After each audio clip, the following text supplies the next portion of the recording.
and that's what we want to avoid. And I think the National Supply Chain Task Force spoke of this very clearly, and that was what I was referring to, that there is a need to ensure that our supply chains are treated as the valued service that they are, and that we need to ensure that we make every effort to prevent anything that would impact the reliability of our supply chain to our international partners.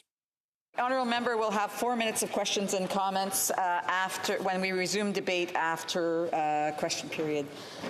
Statements by members. Déclaration de député. The honourable member for Windsor-Tecumseh.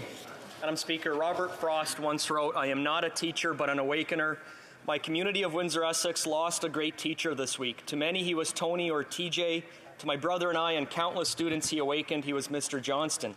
Born in Derry, Northern Ireland, Mr. Johnston immigrated to Canada in 1962, where he started his teaching career in Barrie before moving to Windsor. He taught at Holy Rosary, St. Alphonsus, Brennan, St. Michael's, and my alma mater, St. Joseph's. An amateur boxer with an incredible memory, he was the original Google and taught English and coached Reach for the Top quiz teams and loved coaching cross-country. He was the recipient of the 1997 Prime Minister's Award for Teaching Excellence. He was proud of his Irish heritage and was a proud member of the Irish Canadian Cultural Club and the Gaelic League of Detroit. His ashes will be taken home to Ireland, Madam Speaker, but his lessons and his love for his students, those are ours to keep. Thank you, Madam Speaker. The honourable member for Desnethé, Mississippi, Churchill River. Madam Speaker, it's with great sadness that I stand today and recognize the life of Brittany McNabb, a proud young Métis woman gone way too soon at only 24. Brittany was a person that radiated kindness and generosity. While in high school, she volunteered for the hockey team that I coached. Every home game, you would find her working the door, then selling 50-50 tickets, and even singing "O Canada" when asked. Madam Speaker, all this because she was a good friend. It is no surprise that after high school, Brittany went on to become an amazing teacher. She's a teacher who cared deeply about her students and routinely would go above and beyond to build authentic relationships. Speaker, as I stand here today, staff and students in Meadow Lake schools are wearing ribbon skirts, sashes, orange t-shirts, moccasins, and mucklucks in honor of Ms. McNabb. All this at the request of her grade 8 class. I want to offer my condolences to all who loved Brittany. She will be deeply missed. Hear, hear. The honourable member for Winnipeg North. Yes, thank you. Madam Speaker, the Prime Minister was in Winnipeg last week, and we participated in a press conference with the Premier of the province of Manitoba. Come April, Manitoba is going to have $10 a day childcare, Madam Speaker. It is joining from coast to coast to coast a true national daycare program that really matters. It's going to enable more women than ever to enter into the workforce. It's going to improve our economic situation. It's going to have a profound positive difference, Madam Speaker, on the lives of all Canadians. Moving forward with a national child care program is the right thing to do, and I, for one, hope that the Conservative Party will flip-flop their position and support a national child care program. Thank you, Madam Speaker. The honourable member for Cowichan, Malahat, Langford. Madam Speaker, I want to dedicate my statement to people across Canada who are suffering through unresolved trauma and mental health problems, especially to those who have sought solace in substance use. I also want to recognize the family members, especially those who have lost a loved one to an overdose because of the toxic and deadly supply of street drugs. This is why a safe supply is needed. I urge my fellow parliamentarians, especially the Conservatives, to stop demonizing safe supply and decriminalization. Treatment and recovery are not at odds with harm reduction and safe supply. They are all part of a continuum of care, and we need more of both. At this time, more than ever, we need compassion. We must stop the stigmatization of people who use illicit substances, which pushes them further into the shadows and forces them to take a chance with their lives. Instead of criminalizing poverty, homelessness, addiction, and drug use, let's focus on supporting the members of our communities who suffer from these health conditions. The honourable member for Longueuil-Charlemagne.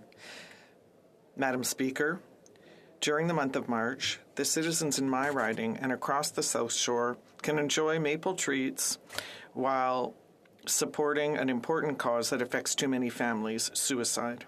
In 2015, Martine Loisel suffered the worst possible tragedy for a parent when her 25-year-old son Francis took his own life.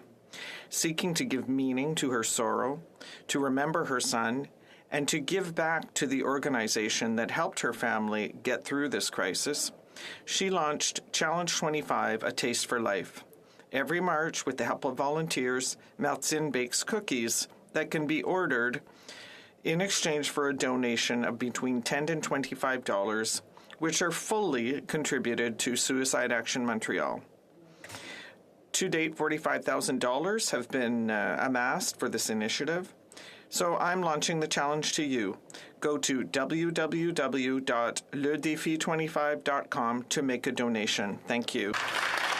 The honourable member for Edmonton Manning. Madam Speaker, representatives of Open Door Canada came to Parliament Hill this week to highlight the 2023 World Watch List, the 50 most dangerous countries in which to live to be a Christian. More than 360 million Christians around the world are suffering high levels of persecution and discrimination. Last year, 5,621 Christians were killed for faith-related reasons. An additional 4,542 were detained without a trial, arrested, sentenced, and imprisoned. Christians are not only the ones who face persecution. Ahmadiyya Muslims in Bangladesh have also seen a recent increase in violence against their community, with homes torched and people killed, 2 dead and 100 injured, according to March 3rd this year reports. I call on all members of this House to recognize that freedom of religion and belief is a fundamental right, not just here in Canada, but around the world. Thank you, Madam Speaker. The honourable member for Scarborough Rouge Park. Madam Speaker, I rise to honor the life of Anton Philip Sinarasa, whose passing last week has devastated the Ulam Tamil nation. In 1981, he documented the burning of the Jaffna Public Library that housed ancient texts and rare collection of Tamil literature. He was a political prisoner at the Velikare prison during Black July, where thugs were sent to kill Tamil inmates. Anton Philip, who was once ordained a Catholic priest, continued to be true to his faith, and spent a lifetime supporting the many clergy and churches who were at the forefront of the struggle for Tamil self-determination and equality. In Canada, he started the Centre for War Victims and Human Rights, documenting the atrocities committed, the loss, trauma, and displacement of his people. As we mark the 40th anniversary of Black July this year, we lost a survivor, human rights defender, and an inspirational leader who served us to the end. Please join me in extending my deepest condolences to his wife, Devi, children, Edward and Veena, and his extended family and friends. The honourable member for Milton. Thank you, Madam Speaker. The basic human rights of 2S LGBTQ+ people are under attack. Hatred is on the rise as gender diversity and expression have become frequent targets for Republican politicians, far-right groups, and social media trolls. Reports in the USA point to a conservative movement driving over 300 pieces of legislation that directly target transgender rights. News reports from Canada indicate that this disgusting trend is prevalent here as well, with rising anti-LGBTQ rhetoric at school board and town council meetings. The rise in attacks on drag performers and nightclubs is horrific and completely unacceptable. This kind of hatred and violence and intolerance has no place in Canada or any place. Everyone should have the right to live their life as their true self, free of fear or judgment. Trans and gender non-binary people face immense challenges and are continuously subjected to horrific hate crimes, social ridicule, and unequal treatment. They deserve equal access to education, healthcare, employment, and housing opportunities just like any other individual. I believe in a world where everyone is treated equally, fairly, and justly. We must fight against transphobia and work towards creating an inclusive society for all. We must unite against hate. The honourable member of Regina Wascana. Madam Speaker, the word hero is not to be used lightly, but I will use it today. Norm Johnson is a hero in every sense of the word. From 1942 to 1945, Norm fought in World War II. Stationed in both India and present-day Myanmar for much of the war, Norm served as an RAF pilot. He flew many resupply missions for the Allies, often coming under enemy fire. Despite having his share of close calls, Norm never backed down and performed his duties admirably until the war was won. After the war was over, Norm and his wife Lillian settled in Regina, Saskatchewan. Last Friday, I had the pleasure of visiting Norm as he celebrated his 100th birthday, surrounded by friends and family. Norm, on behalf of all Canadians, thank you for your service, happy birthday, and keep fighting the good fight.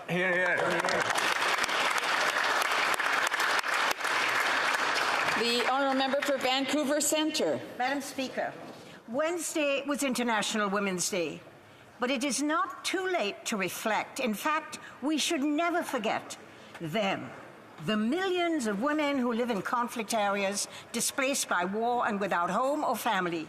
These women are often the victims of rape, trafficked and forced into sexual slavery or servitude, and girls into early marriage just to survive. Many have no access to health services, and their protectors are often their aggressors. Think of them. Advocate for them. Ensure they are always in our thoughts and at the front of the line for humanitarian aid. Thank you, Madam Speaker. The honourable member for Bow River, sorry. Former Prime Minister Pierre Trudeau once said, I quote, "There is no place for the state in the bedrooms of the nation." Well, that's exactly where this government tends to be with Bill C-11. If the NDP Liberal coalition gets its way, the CRTC's regulatory clause will sink into the internet to tell Canadians what they should be watching 24/7. The Liberals say Canadian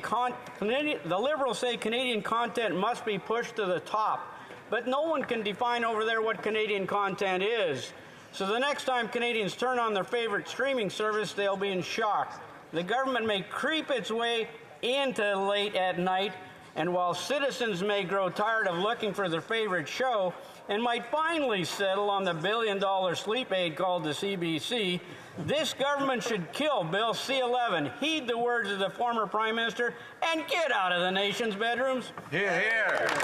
The honourable member for Lakeland. Madam Speaker, after 8 years of these Liberals, Canadians are struggling. While the Prime Minister spent millions of tax dollars to upgrade his official lakeside cottage, housing costs for everyday Canadians have doubled. Almost 40% now have to borrow just to make ends meet. More than half can't feed their family and save money, while 20% skip meals to afford the basics. Canadians on fixed incomes have to choose between food, fuel, and home heating, and 2/3 of Canadians have to put off retiring. Meanwhile, this Prime Minister spent more than all previous Prime Ministers combined before COVID.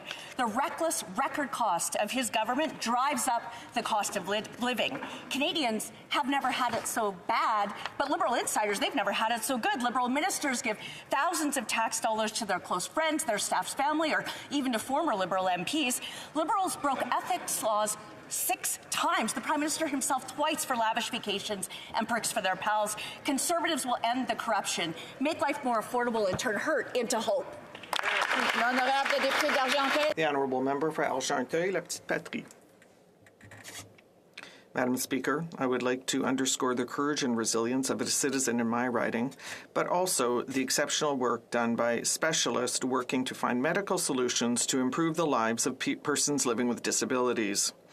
Jeanne Carrière, a young quadriplegic from La Chute, underwent surgery at Maisonneuve-Rosemont Hospital, which was a nerve tendon transfer on July 28th, and was the first woman in Canada to regain the use of her hands and fingers. The goal was to connect active nerves to inactive ones so that the electrical current could once again reach paralyzed muscles in the brain. 2 surgeons worked for over 9 hours, and after 7 months, thanks to rehabilitation, the operation has been deemed a success. And Jeanne's hand mobility will get better and better, according to the doctors. I would also like to point out that Jeanne Carrière works as a scene designer and was recently... L'honorable député de Timmins, James Bay. A media investigations raising serious questions about the pulp and paper giant Paper Excellence. The Minister of Industry and Innovation must come clean with what he knows about this company. He rubber-stamped their takeover of Resolute Forest Products, making them the largest pulp and paper company in Canada. They control over 22 million hectares of Canadian forests. That's larger than the province of Nova Scotia. So what kind of financing did Paper Excellence receive from a state-owned Chinese bank? What is the connection of Paper Excellence to the Asia Pulp and Paper Company? What does the minister know about media allegations of price collusion between these two companies? Is this company being run from Canada or Shanghai? The takeover of Canadian forest companies by Paper Excellence has been called a fiber grab to use Canadian trees to feed Chinese pulp mills. The Minister of Innovation must explain what due diligence was done in turning over such huge tracts of Canada's forests to this company. L'honorable député. The honourable member for Pierre Boucher, Les Patriotes, Verchères. Thank you, Madam Speaker. I would like to pay tribute to a citizen from Saint-Amable, Guy Fontaine, who passed away on January 18th. Mr. Fontaine was known and appreciated by everyone in the community, and for good reason. He was always involved in fundraising and community initiatives, and he also founded the Business People's Association. He also founded the Potato Festival, the Demolition Derby, and he was a high-ranking member of the Knights of Columbus. When he received the medal from the National Assembly in 2011, it was thus well-deserved. He was full of energy and a workaholic, despite the fact that he was 85, and that is why his death took us all by surprise. In closing, I would like to offer my deepest condolences to his wife Yvonne, as well as to his entire family, and to all the community of Saint-Amable. Thank you. L'honorable député de Calgary. The honourable member for Calgary Shepherd. Bombshell allegations in the Globe and Mail about a sophisticated foreign interference campaign in our federal elections. The claims are shocking. Bullying and intimidation of fellow Canadians, a foreign consulate directing votes and volunteers and illegal donations. After ferocious denials and now face-saving backtracking, we have a hand-picked special rapporteur from the Prime Minister and a committee with secret hearings, secret evidence, with secret conclusions, and the MP's presence on that committee is subject to a veto of the Prime Minister. These tricks have only one thing in common. The Prime Minister controls it all. He praised China's basic dictatorship. His party fundraisers chase big-dollar donations of Beijing-connected businessmen. He appoints 2 Beijing-friendly ambassadors. He leads the last Five Eyes government to ban Huawei. He orders his government to abstain condemning Beijing on genocide. He tries and fails to kick off free trade negotiations with Beijing in 2016. All roads lead back to one man, the Prime Minister. So why won't he tell Canadians the truth? The honourable member for Ottawa West, Nepean. Madam Speaker, tomorrow is the 3rd National Day of Observance for COVID-19. It's hard to imagine that it's been 3 years since the first COVID death in Canada, and all of the suffering that has happened since and still does. I want to first acknowledge all those who've lost a loved one to or because of COVID-19. Votre chagrin est amplifié par la... Your chagrin is amplified by the loved people you have lost, especially if you were not able to present in their last moments. Today, we all mourn at your sides in the hope of allaying your pain. Nurses, the paramedics, the doctors, the PSWs, and all the frontline workers who were there for our loved ones when we couldn't be. And for those still suffering of long COVID, of mental health challenges stemming from those difficult years, and those who are still getting COVID today, I want you to know that we see you. You are not suffering alone. This is why today the whole country is taking a day to pause and remember. Thank you. Oral questions, questions orales. The honourable member for Foothills. The Prime Minister likes to say that he takes foreign interference in our elections seriously, but in fact, he's embraced it. This started with a $200,000 donation to the Trudeau Foundation, and it has ballooned into a large clandestine transfer of funds from the dictatorship in Beijing to influence Canadian elections. The Prime Minister has known about Beijing's influence in 2 federal elections in Canada, and he's done nothing about it. Will the Prime Minister please explain why he has allowed Beijing's influence into Canadian elections to escalate? The Honourable Parliamentary Secretary to the Minister of Intergovernmental Affairs, Infrastructure and Communities. Madam Speaker, just because the Conservatives continue to repeat this narrative doesn't actually make it true. We have taken the issue of foreign interference incredibly seriously since we formed government. In fact, foreign interference was raised when the Leader of the Opposition was the minister responsible. But what did they do, Madam Speaker? Absolutely nothing. That's why when we came into office, we made sure that our democratic institutions were built strong and robust to protect Canadians from the foreign interference threat. I was hoping that we would start properly. I just want to remind members that when somebody else has the floor, that others shouldn't be speaking during that time. The honourable member for Foothills. Well, here's the fact. According to Global News, Canadian security officials gave officials in the Prime Minister's office a classified and urgent briefing weeks before the 2019 election. This briefing was a stark warning to the Liberals that one of their candidates was compromised and allegedly part of Beijing's influence network. The Prime Minister did nothing. In fact, this candidate was still allowed to run, despite those stark warnings. Can the Prime Minister say who that candidate was, and is he a member of his current cabinet or caucus? The Honourable Parliamentary Secretary. Madam Speaker, I've outlined numerous occasions all of the measures that we have continued to take to address the issues of foreign interference. But let me introduce a fact to that honourable member. It was just this week that the Leader of the Opposition said, quote, "Of course the previous Conservative government did nothing about foreign interference because it was not to its partisan advantage to do anything about it." Madam Speaker, the fact that the Conservative leader is actually admitting to the fact that this is nothing more than a partisan issue for them, we reject that premise, and we are going to protect our democratic institutions for all Canadians. Once again, there are individuals who are speaking who shouldn't be speaking because I didn't recognize them. I'm sure that they would want to hear the answer because we know that there's going to be a follow-up question. The honourable member for Foothills. In 2019, Canadian security officials gave a briefing to the Prime Minister's office that a Liberal candidate was implicated in Beijing's foreign interference network. And yet the Prime Minister turned a blind eye to potential interference in the federal election. And even yesterday, Canadian security officials said everyone plays a key role in protecting Canada's democracy from foreign interference, including the Prime Minister. So will the Prime Minister unveil who in his office was briefed about a compromised Liberal candidate, and will he unmuzzle his Chief of Staff and let her testify at the committee? The Honourable Parliamentary Secretary. Madam Speaker, I'm really glad the member opposite raised the fact that everyone has a responsibility to deal with foreign interference. I want to ask that the Leader of the Opposition actually unmuzzle himself and talk about the fact that he has his own caucus members involved and meeting with far-right organizations, that CSIS has warned that domestic foreign interference in our elections is a very real threat. Will the members opposite, will the opposition leader become unmuzzled and actually to condemn his front bench today? The honourable member for Charlesbourg-Haut-Saint-Charles.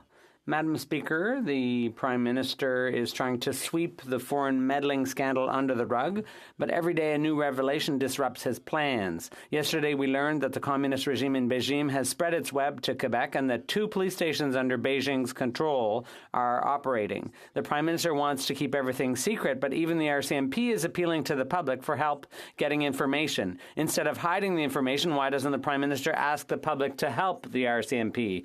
The Honourable Parliamentary Secretary. Of foreign interference or intimidation in Canada very seriously, and that's why the RCMP is investigating.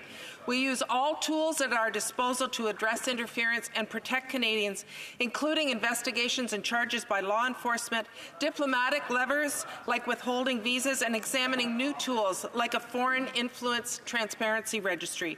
Everyone should feel safe in this country, Madam Speaker, and we will exhaust all efforts to protect them from unacceptable behaviour by hostile authoritarian oil-bearing states.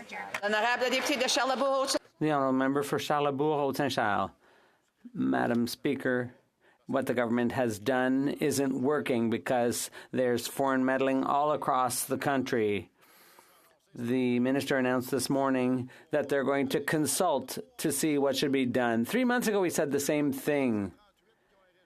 In the U.S., they've had a registry since 1938, and in Australia, they have a foreign agents registry, and there was a recommendation last year that this should be done here. Why is the Minister of Public Safety announcing that he's going to consult even further before doing something? The Honourable Parliamentary Secretary. Speaker, and I was pleased to be at the announcement today when the Minister of Public Safety announced that we would launch consultations on a creation of a Canadian Foreign Influence Transparency Registry. Madam Speaker, this is only one tool that we are using in order to combat foreign interference that is meant to create chaos in this country.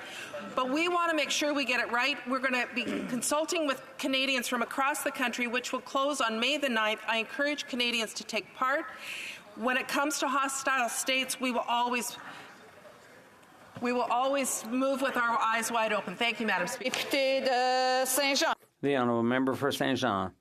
Madam Speaker, the federal government has just announced $82 million in cuts to health care, 50% of which will be in Quebec. The minister is making us lose $41 million that could be used in our health care system. Has the minister visited a hospital lately, or read a newspaper, or turned on his TV? There's a crisis everywhere in our healthcare centres. We're having a hard time giving people proper care. Who in this House is so heartless as to think that this is the right time to cut health transfers? The Honourable Health Minister. I'd like to thank my colleague for giving me this opportunity to speak to this issue. Madam Speaker, healthcare is a concern for all health ministers across the country, including myself. We all have a role to play. We have the same responsibility toward the same people with the same funding. And that's why we want to ensure that everyone has access to appropriate care within our jurisdiction. And that's why in Quebec, like all across the country, we'll continue to work together in the years to come. Thank you, Madam Speaker. The Honourable Member for Saint-Jean. Madam Speaker, the minister in the media said that this was an opportunity and good news for Quebecers. There's no one here who's in favor of extra billing. But let's remember that Quebec needed $6 billion in new investments just to start fixing our healthcare system. The federal government gave $1 billion, which is 1/6 of what was needed. And today they're announcing another $41 million in cuts. I repeat, who in this House is so heartless as to think that now is the time to cut healthcare and that that's good news? The Honourable Minister of Health. Thank you, Madam Speaker. We're all happy to hear that my colleague agrees that extra billing is not part of our healthcare system, including in Quebec. And the good news is that these reductions will rapidly be refunded to Quebecers if in Quebec and elsewhere in the country there's an effort to crack down on extra billing and that people are given treatment based on their medical needs. Thank you. Madam Speaker, Joe Biden has just announced that he's going to eliminate $31 billion in subsidies and special tax treatments for the big polluters. Yet Canada continues to give out billions of dollars every year to profitable oil and gas companies. And Big Oil is watching this coming budget for more giveaways, handouts, and subsidies for things like carbon capture. These companies are making record profits. They're giving out huge payouts to shareholders, massive bonus to their CEOs, while gouging Canadians at the pumps. Why won't the Liberals just show some courage and commit in the upcoming budget to eliminate the billions of dollars in tax breaks for Big Oil? The Honourable Parliamentary Secretary to the Minister of Environment and Climate Change. Well, Madam Speaker, I agree with the honourable member that we need to go further and faster on emissions reductions, and that's why, Madam Speaker, we're capping emissions from the oil and gas sector. We're implementing a clean fuel standard. And yes, Madam Speaker, we are investing in carbon capture and storage, and we're going to be exporting that technology around the world. We're also phasing out inefficient fossil fuel subsidies.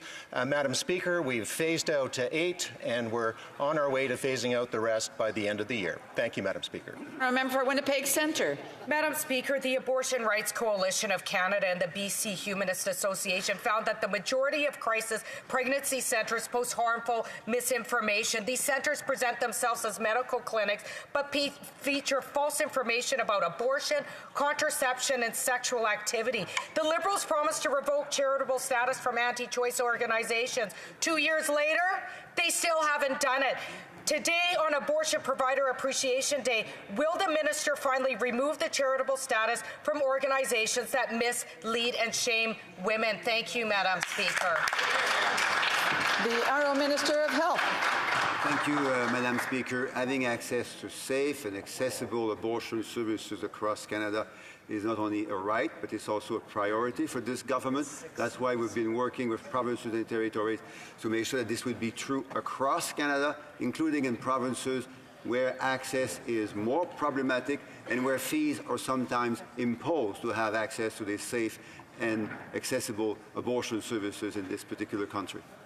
The Honourable Member for Leeds, Grenville, Thousand Islands and Rideau Lakes. Madam Speaker, we've seen the reports in Global News and the Globe and Mail about the coordinated campaign by the communist dictatorship in Beijing to influence our elections, and they're doing that with money and resources to try to get preferred outcomes for parties who are and candidates who are sympathetic to them. We know that our security services briefed the Prime Minister's Chief of Staff, Katie Telford, and now we have the Procedure and House Affairs Committee, who's been filibustered for 3 days as part of the Liberal cover-up to prevent her from coming. Will the Prime Minister announce today that he will allow his Chief of Staff to testify and tell Canadians what she knew?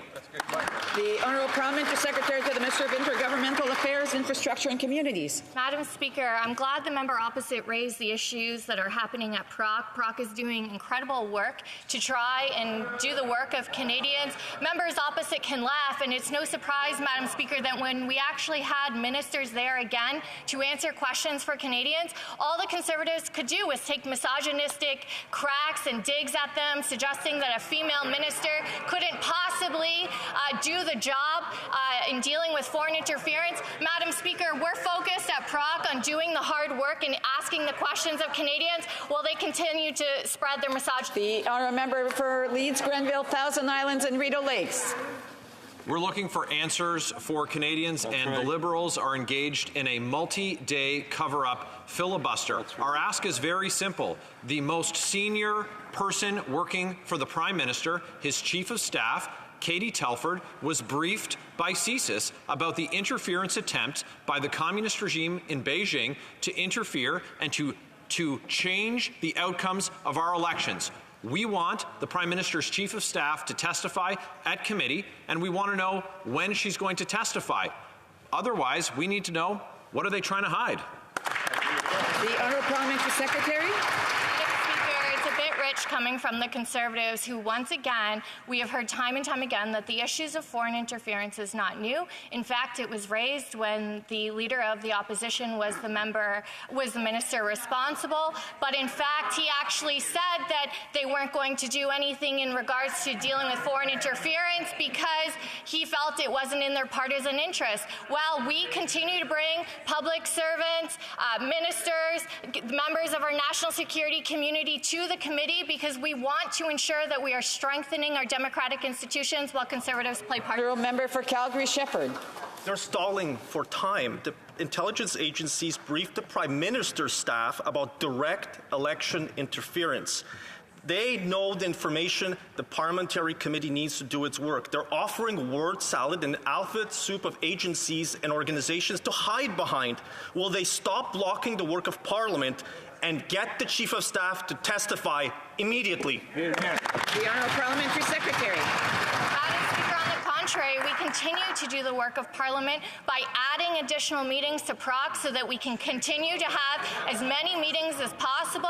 Madam Speaker, we are working even when we are on constituency weeks because we find this issue so important. Our members are willing to be there to bring ministers back again. We brought public servants back again. We brought the national security community back because we want to ensure that Canadians are getting the answers. But, Madam Speaker, Conservatives continue to play partisan games. We're not going to let that get in the way of the very real work we have to do to strengthen our institutions.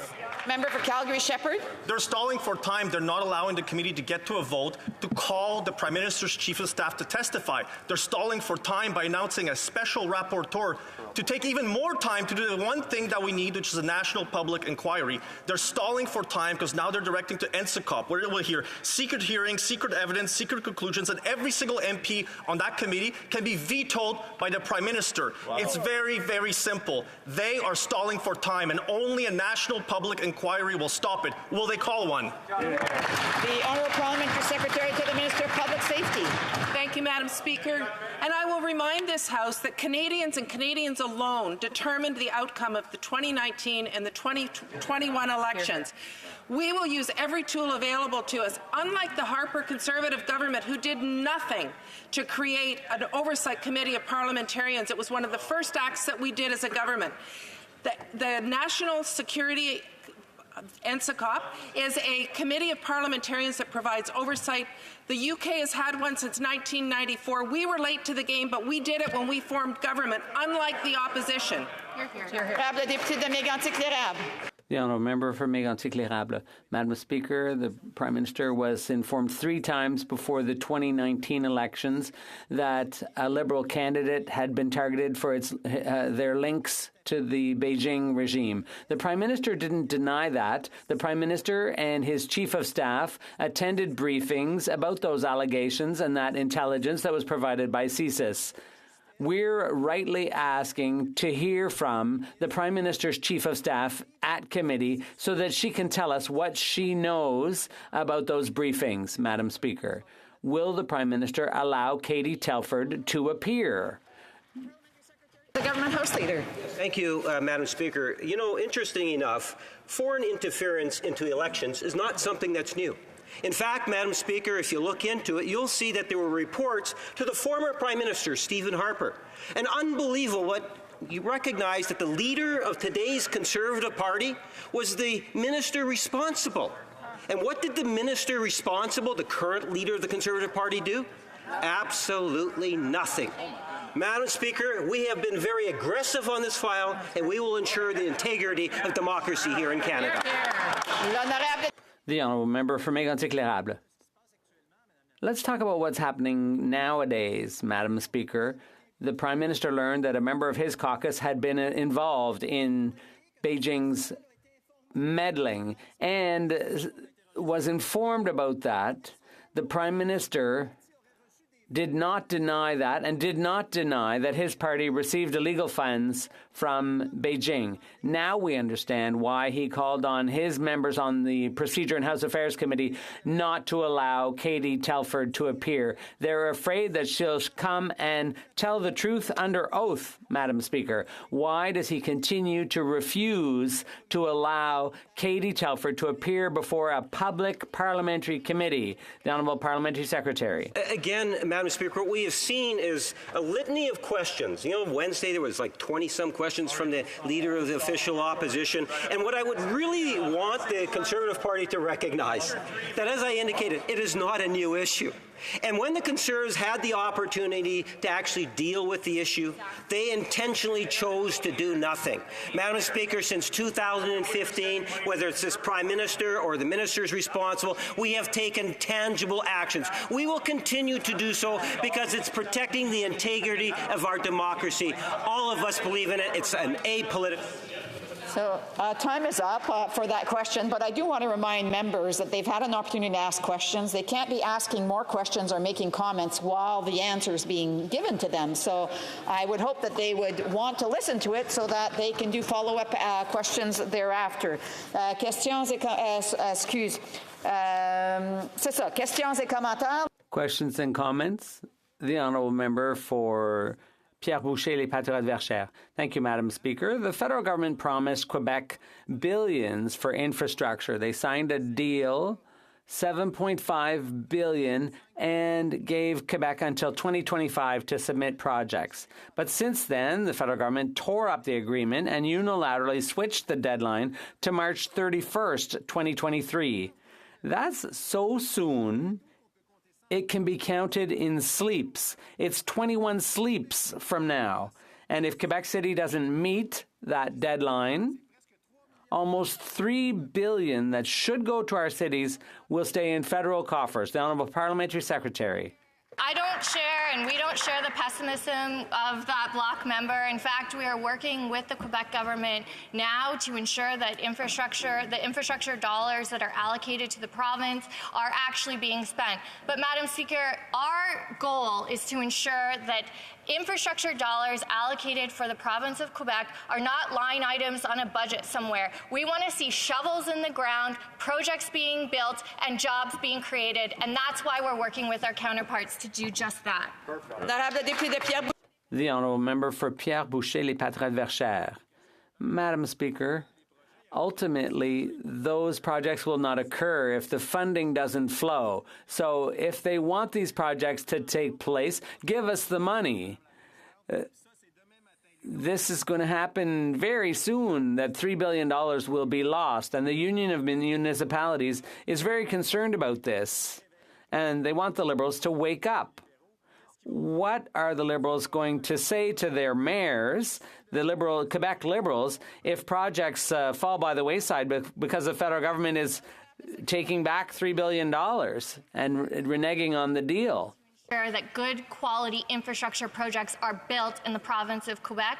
The minister is working aggressively with his counterpart to identify those projects. We need the Quebec government to put forward those projects so that we can release the money. We want to see the jobs, the infrastructure going exactly where this funding is desired, which is in Quebec, and we are going to keep working with our counterparts until all of that money is allocated. The Honourable Member for Cariboo Prince George. For weeks now, the Prime Minister and his front bench have misled Canadians about what they knew and when they knew it. We know the Trudeau Foundation took money from the Communist Party of China. We know Beijing communist operatives were directly funding Liberal nomination and elections. The facts are indisputable, yet they continue to try and sweep the scandal under the rug to cover up their own interests. When will they stop misleading Canadians and call for a public inquiry? The Parliamentary Secretary. Madam Speaker, it couldn't be further from the truth, but let me reiterate that we trust our public servants. We trust the national security community. And you know what the national security community said?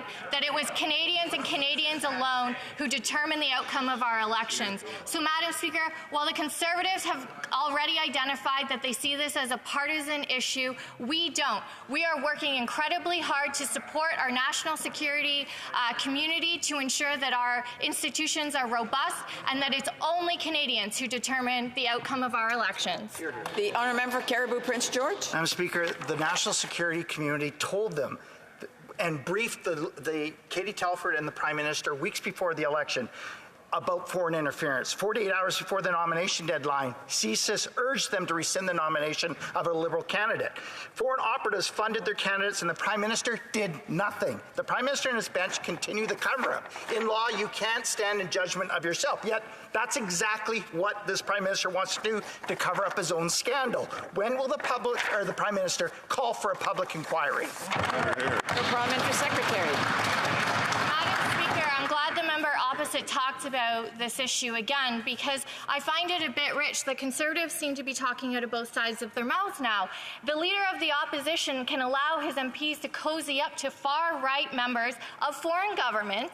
They support the convoy, which we know involved foreign funding, and then they grandstand about the impacts of foreign interference without actually condemning it amongst their own benches. Madam Speaker, if members care about Canadian democracy, they should call it out in their own benches. The Honourable Member for Kelowna Lake Country. Well, Madam Speaker, with many leaked reports on ways Beijing has interfered in our democracy, our politics, and our government, the Prime Minister first denied, then deflected, then he decided to turn towards a committee that is completely behind closed doors, with secret meetings, secret witnesses, secret testimony, and secret conclusions. A committee with no openness or transparency. Why are the Liberals hiding the truth from Canadians? The Honourable Parliamentary Secretary to the Minister of Public Safety. Thank you, Madam Speaker. And I am extremely upset about the way that the national NCCOP is portrayed by the opposition. It was created by an act of Parliament. It was debated at committee. It was passed in this House. It has members from all parties that are part of it. They are privy to top secret information, which keeps our country safe. That's why they are not allowed to divulge it. But to portray it as a secret committee is wrong. It's misleading Canadians. It was created by Parliament, and I'm very proud of the work that it does. For Colonial Lake Country. Well, Madam Speaker, this committee is not independent. It reports to the Prime Minister. There are serious interference allegations. There's the $200,000 donation from Beijing influences to the Trudeau Foundation, and what the Globe and Mail called an orchestrated machine of Beijing's influence to elect Liberals and defeat Conservatives. Nothing is covered that won't eventually be revealed. So will the Prime Minister do the honourable thing and call for a public inquiry? Parliamentary Secretary. Madam Speaker, the committee is independent. In fact, 2 members of the official opposition sit on that committee, as well as members of the Senate and other opposition parties. And while the report is given to the Prime Minister, I would remind honourable members that it is also tabled with the National Public Safety Committee annually. We review it, and in fact, the legislation says that if the Prime Minister asks for any changes to that report, it has to be reported to Parliament. Thank you, Madam Speaker. Honourable Member for London Fanshawe. Far-right ministers in Israel are celebrating horrifying attacks on Palestinian civilians, engaging in dehumanization, threatening democratic institutions, and calling for violations of international law. And thousands of Israelis are on the ground right now protesting the actions and rhetoric of their government. Here, JSpace Canada is asking the government to take a firm stance against these comments and actions. It's not enough to merely condemn his remarks. The government must listen to this group. Will this government ensure that no Canadian officials legitimize extremists like Smotrich or Ben Gvir by meeting with them? The Honourable Parliamentary Secretary. Madam Speaker, we are appalled by the reprehensible comments made by Minister Smotrich. We unequivocally condemn these remarks. We stand firmly against all incitements to violence and condemn all acts of violence and terrorism. Those responsible must be held accountable and measures must be applied equally and consistently. We call on Israeli officials to denounce these comments. We call for an immediate de-escalation of tensions to restore calm. Our thoughts are with all those affected by the recent violence. Thank you, Madam Speaker. Honourable Member for South Okanagan, West Kootenay. Madam Speaker, in April, Canadians will see the biggest tax increase in 40 years on beer, wine, and spirits. And last week, I spoke with Jorgen and Annette Engel, constituents who own a small distillery, who are worried about what this tax means for their livelihood. We're in an affordability crisis, and a tax hike this large will make things worse. The Liberals' escalator tax on beer, wine, and spirits is going to cost small business owners tens of thousands of dollars. So will the Liberals fix this tax, stop this tax hike to help Canadians already feeling the squeeze?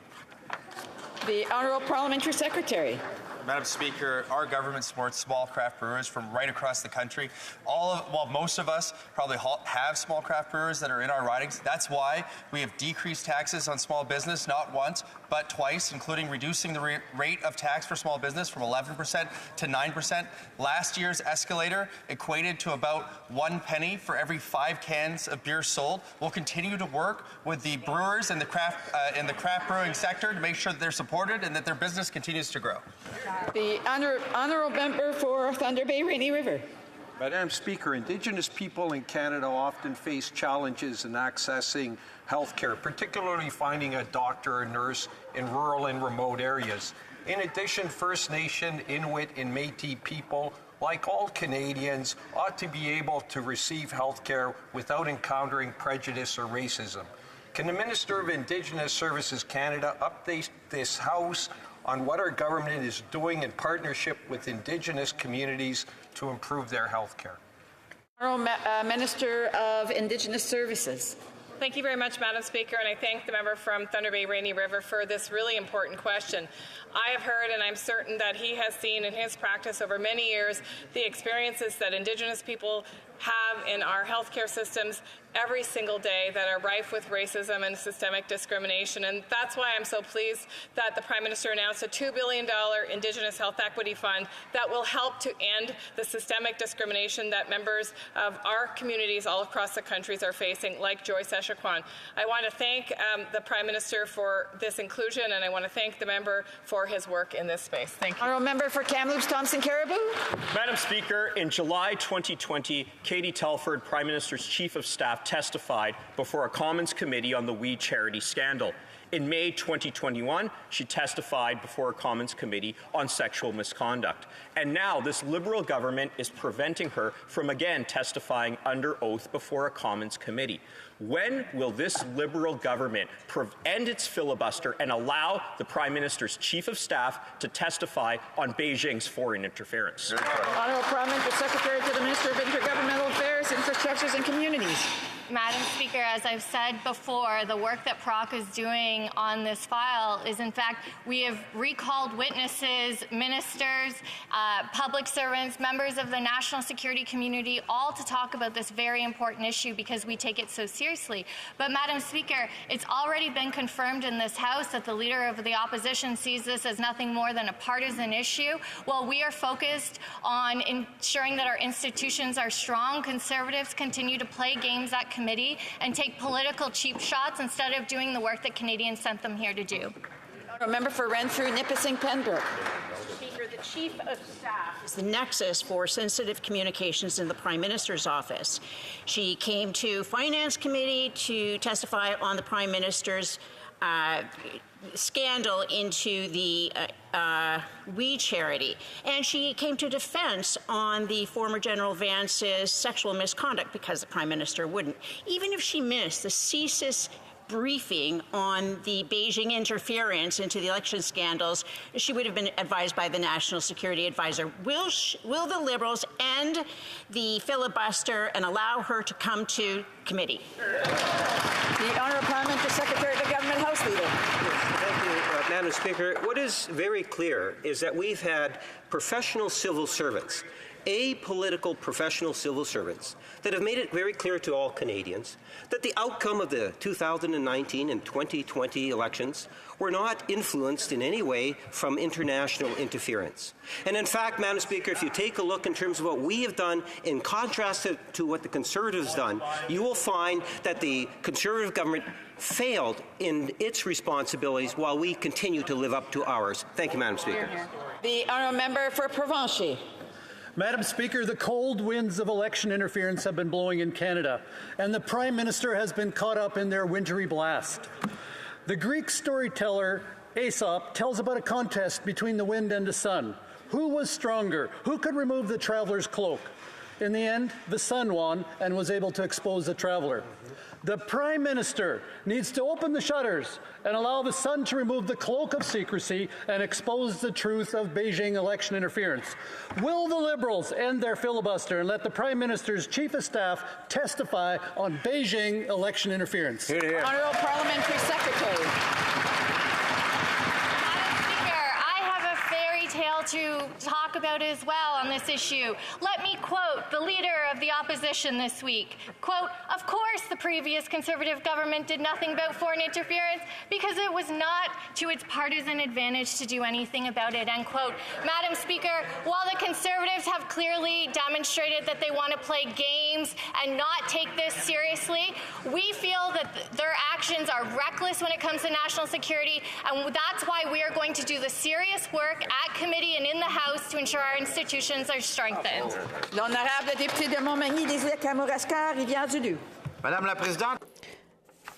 When it's an issue of interference in Canadian elections, the Prime Minister's confidence seems rather selective. He says he trusts parliamentarians who sit on the secret special committee that will produce a secret report. But when it comes to letting his Chief of Staff, Katie Telford, testify before a public parliamentary committee, he flatly refuses. Why does this Prime Minister agree to one and not the other? Why will he not let Katie Telford, his Chief of Staff, testify? Thank you, Madam Speaker. And I would remind this House again that the National Security and Intelligence Committee of Parliamentarians is not a secret committee. I would also provide this House with a list of some of the things we've done. We appointed an independent panel to review the 2019 and 2021 elections, and they found that both those elections were free and fair. The Prime Minister announced that he's going to appoint an independent expert as special rapporteur to review the elections to see if there were any gaps that we need to fix. Today we announced that we would have a foreign influence registry. Madame Speaker, Madame la Présidente, le 1er mars. Madam Speaker, on March 1st, Papier Excellence acquired Resolute Forest Products, a forest industry giant that controls 25% of Quebec's forests. If a buyer can revitalize Resolute, which was investing very little in modernizing its mills, that would be great. However, an investigation by an international media consortium, including Radio-Canada, is causing concern. Papier Excellence is linked to Asian Pulp and Paper, a company with dubious practices and controlled by the Chinese state. Has the government done the required checks to make sure the Chinese state does not indirectly control a quarter of Quebec's forests? The Honourable Parliamentary Secretary. Madam Speaker, the member opposite knows full well that all foreign investments are reviewed under the Investment Canada Act, and this transaction is no different. In the case of Paper Excellence's takeover of Resolute, it was subject to a national security review process. And not only that, the member will be pleased to know that as part of that review process, the investor is committed to providing commitments such as maintaining existing Canadian patents, maintaining facilities in Quebec, and adhering to Canadian employment and environmental laws. Now, due to the confidentiality provisions of the Investment Canada Act, we cannot comment further. Honorable député de Jonquière. Bon, c'est pas l'enjeu, mais bon. That's not the issue, but fine. Now, if we made better use of our forests, if we processed more, if we developed alternatives to oil, this would be a key to a prosperous and renewable carbon-free economy. But that's not Asian Pulp and Paper's business model. They process as little as possible, send kraft pulp directly to China. Jobs are in China. The added value is in China.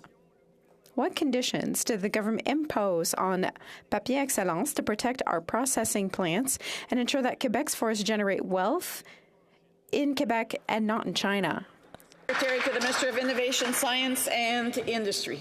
Madame la Présidente, l'acquisition de... Madam Speaker, the acquisition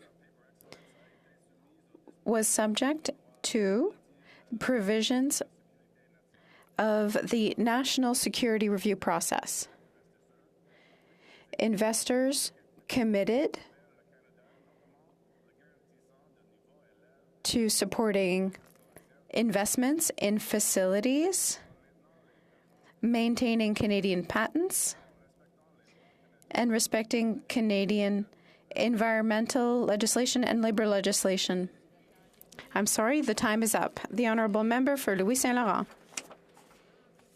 Madam Speaker, after 8 years of Liberal governance, everything costs more for all Canadians, especially essential goods. For instance, housing. Someone renting housing has to pay twice as much compared to 8 years ago. For people who are buying a home, mortgages doubled over the last 8 years, and that carries the signature of this Liberal government. They never controlled their expenditures, which led to the inflation we're experiencing now. Will the government recognize its responsibility? Will they get out of the way so that we can step in and fix what's broken? The Honourable Parliamentary Secretary for the Minister of Tourism and Associate Minister of Finance. Thank you, Madam Speaker, and I'd like to thank my colleague for the question. Last month, we saw inflation go down.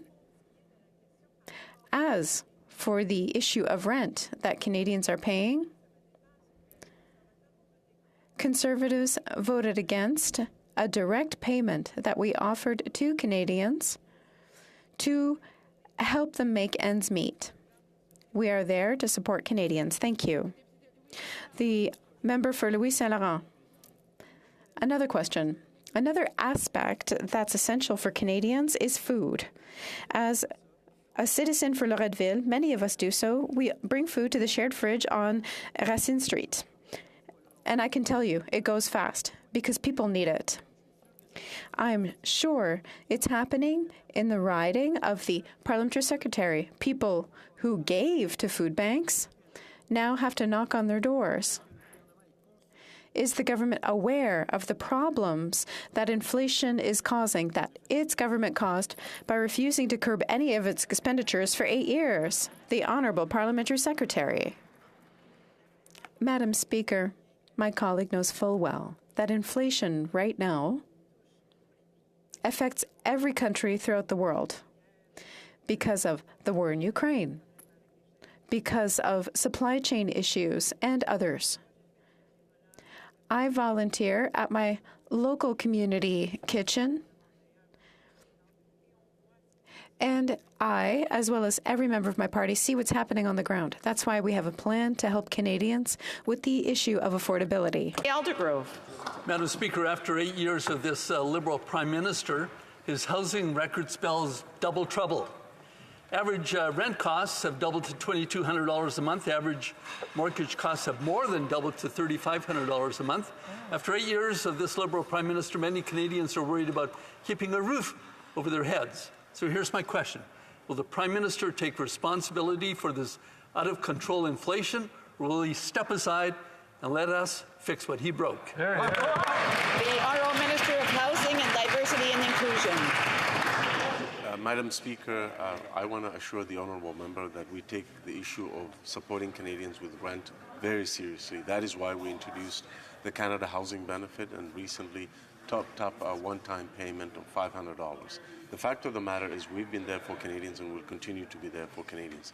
The honourable member should have a conversation with his leader. It's been a year since his leader announced that he was running for that position, and he hasn't presented a plan to Canadians. They have no plan, and they have no solutions to bring to this Parliament. Honorable député de Pontiac. Madame la Présidente. Madam Speaker, inflation in the food industry is very worrying. The Agriculture Committee looked into the matter and heard from various experts. They were very positive about introducing a code of conduct that could reduce pressure to raise prices for consumers. I know that yesterday the Conservatives were a bit confused on the issue. Could the Parliamentary Secretary for the Minister of Agriculture give the full story on this code and the benefits that it could offer to consumers? The Honourable Parliamentary Secretary to the Minister of Agriculture and Agri-Food. Thank you very much, Madam Speaker, and I'd like to thank my colleague for Pontiac, who works to support agriculture and rural issues that affect Canadians and Quebecers. A code of conduct is essential to ensure fair prices for consumers. It will ensure a fair relationship between processors and retailers, supermarkets. We saw at the Agriculture Committee that we're expecting the industry to set up a code of conduct before the end of the year, and that's good news for consumers. Trail Eagle Creek. After 8 years of this Liberal Prime Minister, rent and housing have doubled. The average rent for a two-bedroom apartment across Canada is over $2,000 per month, compared to $1,100 in 2015. After 8 years of this Liberal Prime Minister, average mortgage rates have doubled and now cost Canadians over $3,000 per month. Will the Prime Minister finally take responsibility for driving up the cost of housing so we can fix what he broke? The Honourable Minister of Housing and of Diversity and Inclusion. Madam Speaker, we've introduced the Canada Housing Benefit to be there for Canadian renters. We've also introduced the top-up payment of $500 that is going towards almost 2 million Canadians to support them with the cost of rent.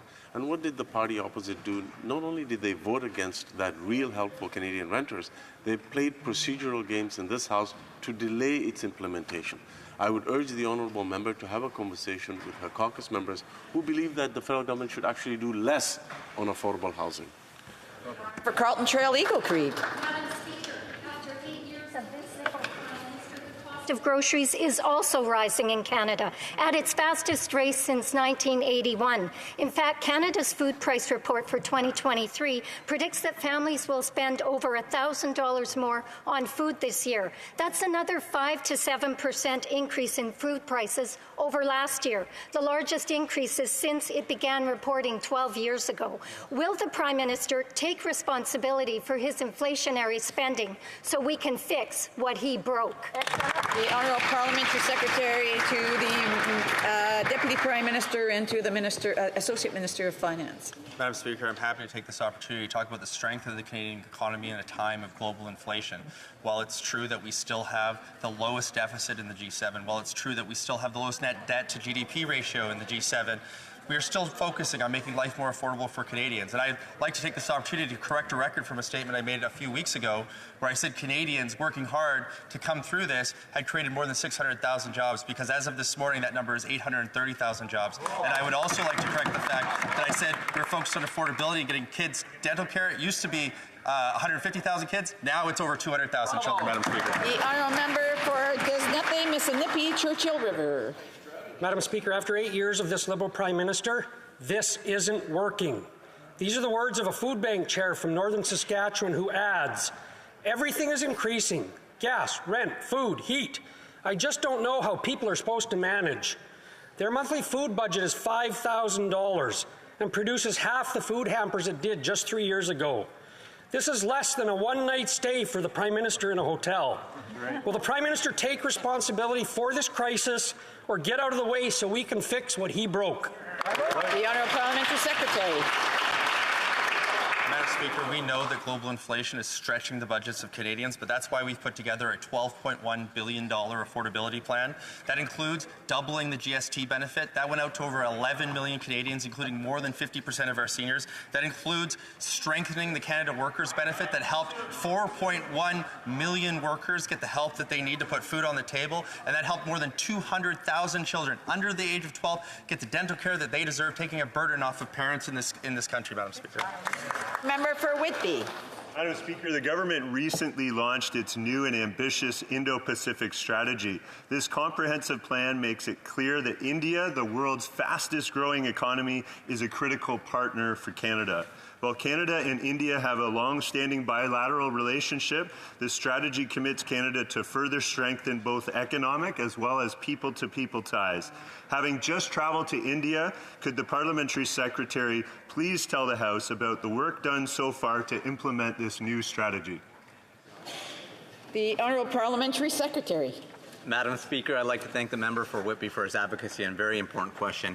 I had the opportunity to accompany the Minister of Foreign Affairs to the G20 in India last week. This was the Minister's second trip to India since the release of our Indo-Pacific strategy, and we are hitting the ground running. As part of my trip, I had meetings on strengthening cultural and educational ties and met with business groups like the Indo-Canadian Chamber Business Council. Our government will continue to strengthen our position in the Indo-Pacific region to unlock economic opportunities for Canadians and grow our strong people-to-people ties. Thank you, Madam Speaker. The Honourable Member for Edmonton, Griesbach.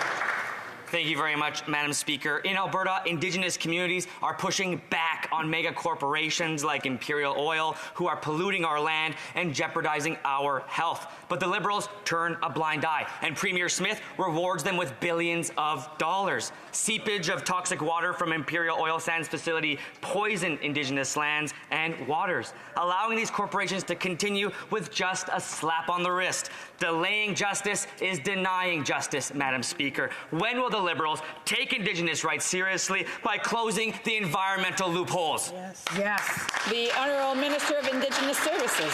Mr. Speaker, it's absolutely appalling that the leak from an Imperial Oil was known by the Alberta government for well over 6 months, that neither the corporation nor the government informed Indigenous people who rely on that water and that land for life, Mr. Speaker. We have to do better, Madam Speaker, and we will. This government will take Indigenous rights seriously. We will protect water, we will protect the land, and we will work together to do that. The Honourable Member for Saanich Gulf Islands. Thank you, Madam Speaker. But this we know. For 9 months, the Coral Mine leaked toxic effluent on the lands and waters of the Athabasca Chippewa First Nation. This we know. In that time, Imperial continued to lobby for more subsidies from Canada while failing to inform the Chippewa Athabascan people. Our prisons are overrepresented with Indigenous people, which means they're underrepresented with corporate criminals like the CEO of Imperial Oil. When will this government stop subsidizing big oil and get tough on corporate crime? The Honourable Parliamentary Secretary to the Minister of Environment and Climate Change. Well, thank you, Madam Speaker. And like the Honourable Member, our government is deeply, deeply concerned by the reports about the Curl Mine tailings ponds. Our first thoughts are for the health and well-being of families in the Athabasca Chipewyan First Nation, the ACFN, and other affected Indigenous communities. And Madam Speaker, the Minister of Environment and Climate Change has reached out directly to the ACFN, the Mikisew Cree, as well as the Alberta Environment Minister to better understand the situation from their perspectives and to, Madam Speaker, ensure that they know that the Government of Canada is there with them every step of the way. And that brings us to the end of question period. I wish everybody a great weekend for those who are leaving before the House rises, and a great week in the riding. I have a point of, is it a point of order? The Honourable Member for Longueuil, Charles Lamoine. Madam Speaker, there have been discussions amongst the parties, and if you seek it, I believe you will find unanimous consent to adopt the following motion.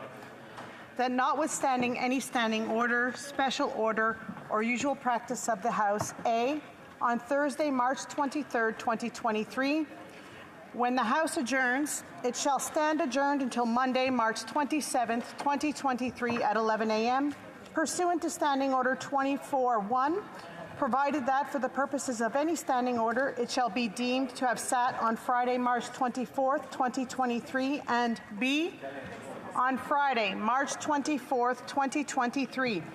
The address by the President of the United States of America to be delivered in the chamber of the House of Commons before members of the Senate and the House of Commons, together with all introductory and related remarks, be printed as an appendix to the House of Commons debates of Thursday, March 23rd, 2023, and form part of the records of this House, provided that the media recording and transmission of such address, introductory and related remarks, be authorized pursuant to established guidelines for such occasions, and two, any standing joint, special, and special joint committees, as well as their subcommittees, shall not be empowered to sit on that day.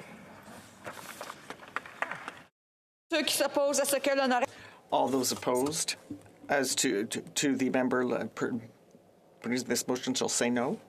Of the motion, all those opposed to the motion will please say nay. It's carried. The Honourable Member for Longueuil, Charles Lamoine, has another point of order. Madam Speaker, there have been consultations among the parties, and I think that you will observe that if you seek it, you will find unanimous consent for the following: that notwithstanding any standing order or usual practice of the House, on Wednesday, March 22nd, 2023, the House shall meet at 1 p.m. and proceed to the consideration of private members' business for that day from 1 to 2 p.m. B, the time provided for government orders shall end at 9:30 p.m. and may be extended pursuant to Standing Order 45-7.1. C, proceedings on any opposition motion pursuant to Standing Order 81-17 shall conclude at the end of government orders, provided that paragraph C1 of the order made on Tuesday, November 15, 2022, shall continue to apply, and D, after the disposal of every question relating to Supplementary Estimate C for the fiscal year ending on March 31st, 2023, and interim supply for the fiscal year ending on March 31st, 2024, and the appropriation bills based thereon, the House shall adjourn to the next sitting day. Member moving the motion will please say nay. Agreed. La Chambre a entendu l'énoncé de la motion. The House has heard the terms of the motion. Anyone opposed to the motion shall please say nay. Carried. Ben, okay, SDF finalement. The Honourable Minister of Finance has a point of order. Madame la Présidente. Madam Speaker, our government is focused on the clean Canadian economy of this century and to make life more affordable for Canadians and to create good jobs and prosperity for all Canadians from coast to coast to coast. In the budget I will present to this House on Tuesday, March 28th, 2023 at 4 p.m. Madam Speaker, pursuant to Standing Order 83-2, I ask that an order of the day be designated for that purpose. Thank you, Madam Speaker. Thank you. The tabling of documents, dépôt de documents, introduction of government bills, déclaration de ministre, Statements by ministers. rapport, Reports from interparliamentary delegations. presenting reports from committee. The Honourable Member for Edmonton West.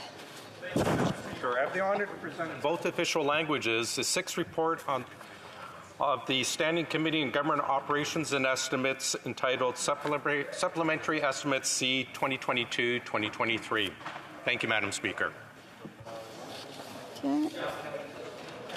Presenting reports from committees. Okay. The Honourable Member for Mississauga East Cooksville. To present in both official languages, 10th report of the Standing